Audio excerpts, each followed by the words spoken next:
Machiavelli's greatest lesson wasn't about what to say, it was about what to conceal. He understood that power flows to those who control information, emotion, and perception without ever revealing their hand. That the most dangerous players are the ones who shape outcomes silently while others are still talking. Words expose, silence protects. And in the space between what you reveal and what you conceal lives all the power you'll ever need. Most people think influence requires speech. They're broadcasting their strategies, announcing their intentions, explaining themselves into weakness. While they talk, the powerful remain silent. And in that silence, they win. What you're about to learn is Machiavellian power, adapted for the modern world. Not the caricature of Machiavelli that popular culture sells, ruthless manipulation without conscience, but the actual strategic framework that's been used by rulers, generals, and power brokers for 5 centuries. The art of achieving maximum influence with minimal revelation, of shaping perception without manipulation, of accumulating power while others think you're harmless. Most people will never understand this.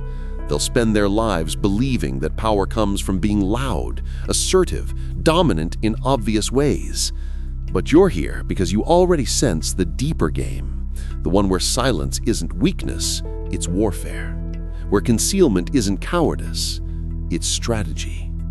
Where the quietest person in the room is often the most dangerous. This is Machiavellian power. Silent, devastating, invisible until it's too late. Drop one word in the comments. Prince. Not for me, for you, to mark the moment you understood. Method 1. The calculus of strategic ambiguity. Never let anyone be certain of your position until you're certain of theirs. This is Machiavelli's first principle. Ambiguity is armor. The moment you make your stance clear, you've limited your options and shown your hand. You've given others certainty they can plan around. Strategic ambiguity keeps everyone guessing, and when they're guessing, they're not acting, they're hesitating. And in that hesitation, you gain time, information, and positioning. Machiavelli wrote, "Everyone sees what you appear to be, few experience what you really are." This is the foundation. Appear to be many things to many people, actually be known by no one. Look at how this operates in power dynamics. The executive who never fully commits to a strategy until seeing which way the politics move. The investor who expresses interest in everything while committing to nothing until terms are perfect. The leader who seems aligned with everyone's position without actually committing to any. They're maintaining optionality through opacity.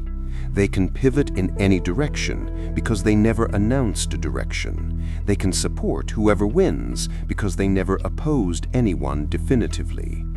Meanwhile, the amateur announces their position early, locks themselves in, and wonders why they're boxed out when the landscape shifts. Here's the application. When asked your opinion, your plan, your stance, especially in competitive or political environments, be vague. I'm considering several approaches. There are merits to multiple perspectives. I'm gathering information before deciding.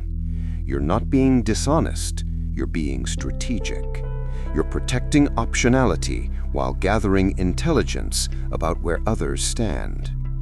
The sophistication? This doesn't mean never take a position. It means delay public commitment until you have maximum information and optimal positioning. Private conviction can coexist with public ambiguity. But here's the mechanism. People hate uncertainty. They'll reveal their positions trying to get you to reveal yours. You extract their certainty while protecting your flexibility. This is information asymmetry weaponized. The warning: in relationships requiring trust, partnerships, close friendships, intimate bonds, too much ambiguity creates damage. calibrate for context, strategic ambiguity in competition, genuine clarity in connection. The twist: the master of strategic ambiguity can appear to have strong convictions while actually maintaining complete flexibility. They seem principled while remaining pragmatic. This is the highest form, appearing certain while being adaptable. Method 2. Calculated absence. Power grows in your absence, not your presence. This is counterintuitive for most people. They believe constant presence builds influence. They show up everywhere, participate in everything, make themselves available constantly. This creates familiarity, and familiarity breeds contempt, or, at minimum, reduced value. Machiavelli understood: make yourself scarce to make yourself valued. But the deeper principle: your absence creates speculation, longing, and inflated perception of your value. Look at how high-status individuals operate. They're not at every meeting, they don't respond to every email immediately, they're selective about where they invest presence. And precisely because of this scarcity, their presence becomes an event. When they do show up, people pay attention. When they do engage, it matters. When they do speak, people listen. Compare this to the person who's everywhere, always available, constantly participating. Their presence becomes expected, then ignored. Their furniture, background noise. Here's how this works psychologically. Humans value scarcity. We want what we can't have. We respect what's hard to access. When you're always present, you're not scarce. When you're strategically absent, you become valuable. The application: reduce your availability deliberately. Don't attend every meeting. Don't respond immediately to every message. Don't be accessible on demand. Create gaps in your presence that force others to wonder where you are and what you're doing. This isn't being difficult. It's being strategic about where your attention goes and making that attention valuable through scarcity. The sophistication: your absence should seem natural, not contrived. You're not available because you're doing important things, not because you're playing games. The foundation has to be real, a life full enough that absence is genuine.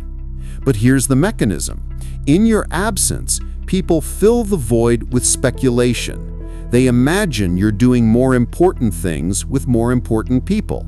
Often, the perception of what you're doing in your absence is more impressive than reality.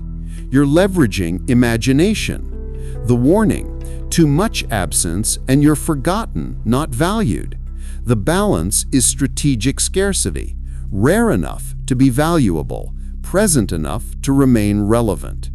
The paradox: the less available you are, the more people want your availability. Your scarcity triggers their desire.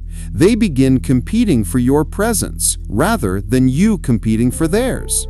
Method 3. Observational dominance. While they speak, you learn. While they reveal, you conceal. While they compete for attention, you collect intelligence. This is Machiavelli's intelligence doctrine. The silent observer accumulates more power than the active participant. Because every conversation is an intelligence opportunity.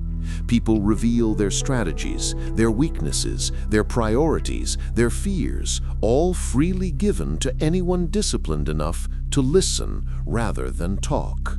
But most people are too busy performing to gather intelligence. They're pitching themselves, defending their positions, seeking validation. They're so focused on what they're saying that they miss what's being revealed. Sun Tzu wrote, "If you know the enemy and know yourself, you need not fear the result of 100 battles." But the Machiavellian edition, "You know the enemy by listening to them, and they'll tell you everything if you stay quiet long enough." Watch this at any business meeting, any negotiation, any social gathering. 10 people talking, 1 person listening. 6 months later, the listener has leveraged information the talkers freely gave away, and they can't figure out how they lost. Here's the application. Default to listening in every competitive or strategic environment. Ask questions. Let others fill silence. Take mental notes about what people value, what they fear, what they want, how they think. You're building psychological profiles, mapping networks, identifying opportunities, all from information people volunteer because someone was actually listening. The sophistication, strategic questions guide conversation toward the intelligence you need while making the speaker feel heard. What's your thinking on? How would you approach? What concerns you about? They'll tell you their entire strategic framework if you ask the right questions and then shut up. But here's the mechanism. People are starved for genuine attention. When you give it, through listening, not talking, they reward you with trust and information. They reveal more than they should because attention feels like validation. You're extracting intelligence while they think they're making a connection. The warning: some contexts require you to speak, presentations, pitches, leadership moments. But even there, listening between speaking gives you more leverage than constant talking. The twist: the information you gather through observational dominance becomes currency. You know things others don't. You can see patterns others miss. You can predict moves others don't anticipate. All because you were listening while they were talking. Method 4. Emotional opacity as armor. Your emotions are the map to your manipulation. Conceal them and you become impossible to control. This is Machiavelli's emotional warfare principle. The person whose feelings are unknown is the person who can't be leveraged. When people know what makes you angry, they know how to destabilize you. When they know what makes you happy, they know what to withhold. When they know what you fear, they know where to apply pressure. Your emotional transparency is vulnerability weaponized against you. Machiavelli advised, "The wise man does at once what the fool does finally." Applied to emotions, the wise man conceals what the fool reveals. Look at how power operators function in high-stakes environments: negotiations, corporate warfare, political maneuvering. Their faces reveal nothing. Their reactions are measured. Their emotions are strategically deployed, never reactively displayed. They feel everything. They show nothing unless it serves them. Compare this to people who broadcast every emotional state. When they're excited, everyone knows. When they're angry, everyone sees it. When they're desperate, everyone exploits it. They're emotional open books, and everyone's reading them for advantage. Here's the application.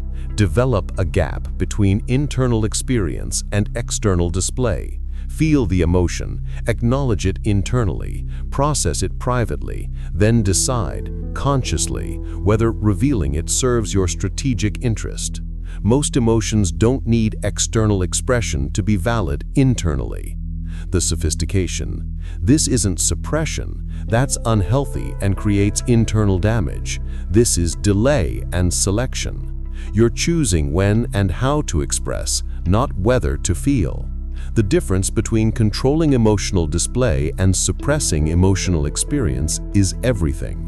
But here's the mechanism. When you don't react emotionally, people can't predict you. They push buttons expecting responses and get nothing. This makes them uncertain, off balance. Uncertainty is your advantage. You've disrupted their ability to manipulate you through emotional triggers. The warning: in intimate relationships, complete emotional opacity creates distance and distrust. Know when to be strategic and when to be genuine. Power relationships require opacity. Love relationships require vulnerability. The paradox: the more control you have over emotional expression, the more powerful your expressions become when you choose to use them. Rare emotional display from a controlled person carries immense impact. Method 5. The third-party leverage.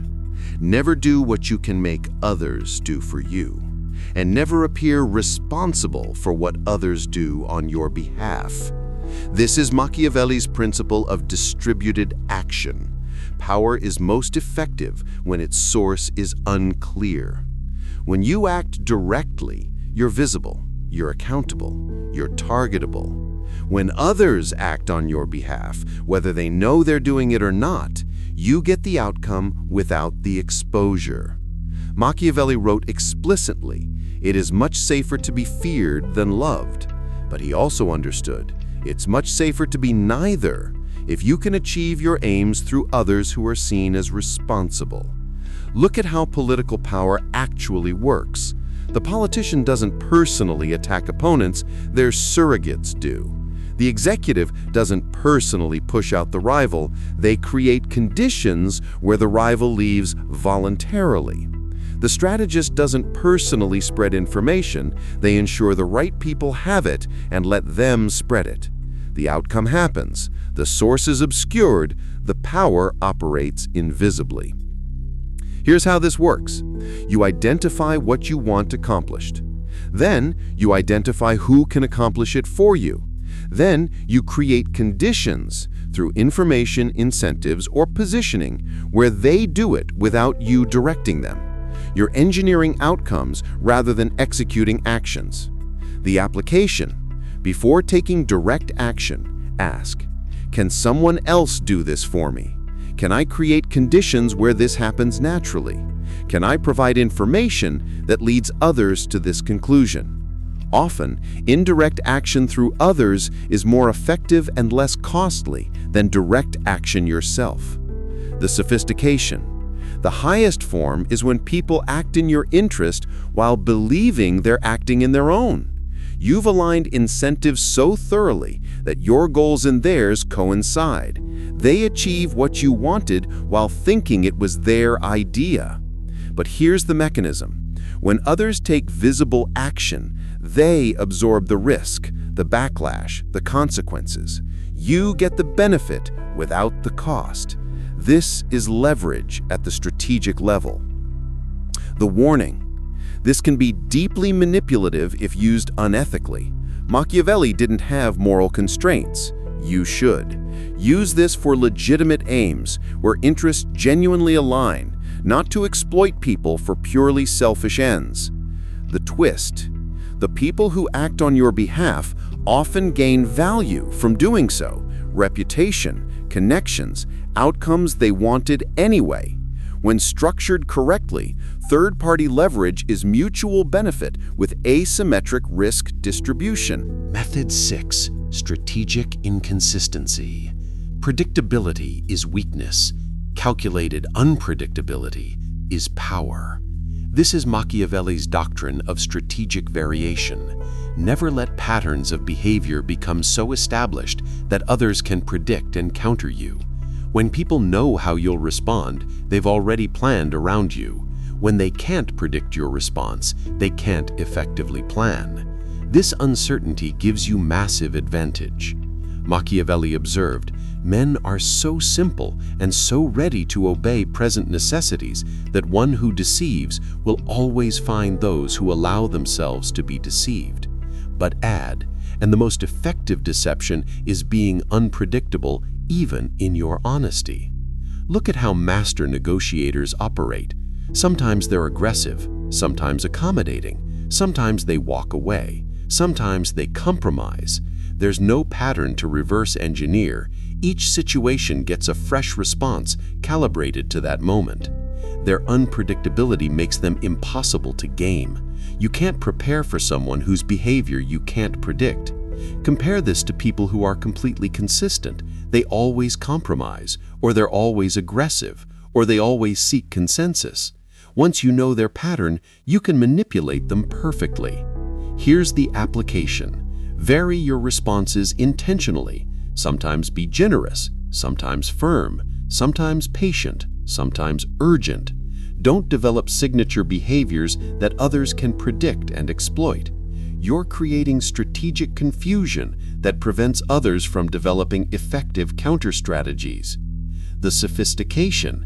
This isn't randomness, it's situation-specific calibration that appears random because there's no detectable pattern. You're responding optimally to each unique circumstance rather than following a playbook. But here's the mechanism. Unpredictability triggers caution. When people can't predict you, they treat you more carefully. They can't be sure which version of you they'll get, so they prepare for the most challenging version. This caution is respect. Respect is power. The warning. Too much inconsistency in core values or commitments damages trust. You can be unpredictable in tactics while remaining consistent in principles. Don't be erratic in ways that make you seem unstable or unreliable. The paradox. The most effective strategic inconsistency comes from deep consistency in values. You're consistently pursuing your interests through varied tactics. The consistency is in aim. The inconsistency is in method. Method 7. The power of plausible deniability. Never be caught holding the knife. Always have a story that explains your innocence. This is Machiavelli's principle of strategic cover. Power requires both action and the ability to deny responsibility for that action. When you act and everyone knows you acted, you absorb all consequences, credit or blame. When you act but maintain deniability, you keep optionality over which you claim. Machiavelli stated clearly, "The lion cannot protect himself from traps, and the fox cannot defend himself from wolves."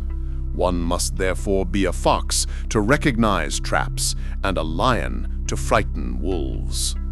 The fox is deniability. The lion is direct power. Master both. Look at how sophisticated operators move.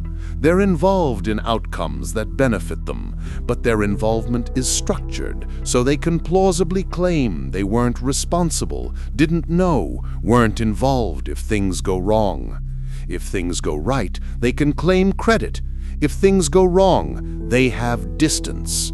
This is strategic architecture, not dishonesty. It's building in protection while pursuing outcomes. Here's how this operates. You want a particular outcome, but instead of achieving it in ways obviously traceable to you, you create multiple degrees of separation. You provide information to someone who provides it to someone who acts on it. If it works, you benefited. If it doesn't, you weren't involved. The application. Before taking action with potential negative consequences, build plausible deniability. Work through intermediaries. Create legitimate alternative explanations for your behavior. Ensure multiple people could be responsible, so you're not the obvious source. This isn't about escaping accountability for unethical action. It's about protecting yourself from being blamed for outcomes you didn't control, or from strategic moves that are legitimate but might be misinterpreted. The sophistication, the best deniability, is actually true. You weren't directly responsible. You created conditions, shared information, or positioned resources, but others made actual decisions. Your deniability isn't a lie. It's structure. But here's the mechanism. Plausible deniability creates freedom to take strategic risks. When you know you have cover, you can move more boldly. The protection enables the action. The warning. This is the most ethically dangerous method. It can be used to escape accountability for genuine wrongdoing. Only use it when your actions are legitimately defensible, and deniability is about protecting strategic position, not hiding unethical behavior. The twist: the most powerful people never need to use their deniability because their positioning prevents them from being questioned in the first place, but they maintain it anyway. Insurance they never collect is still valuable insurance. 7 Machiavellian methods, 7 ways to accumulate power without announcing it. But here's the truth that separates the strategic from the manipulative. Machiavelli wasn't amoral. He was realistic. He observed how power actually works, not how we wish it worked. He described the game as it is played, not as it should be played. And he provided a framework for navigating that reality without being destroyed by it. These methods aren't about becoming cruel or deceptive. They're about protecting yourself in environments where others already use these strategies. They're about understanding the real game, so you're not the only one playing by rules that don't exist. Because here's what most people never grasp. Whether you acknowledge these dynamics or not, they're operating. Someone in every room is using strategic ambiguity. Someone is leveraging absence. Someone is gathering intelligence while others talk. Someone is concealing their emotions while reading yours. Someone is working through others. Someone is being strategically unpredictable. Someone is maintaining deniability. The question isn't whether the game exists. The question is whether you're going to play it consciously or be played by those who do. Machiavelli's gift wasn't teaching people to be manipulative.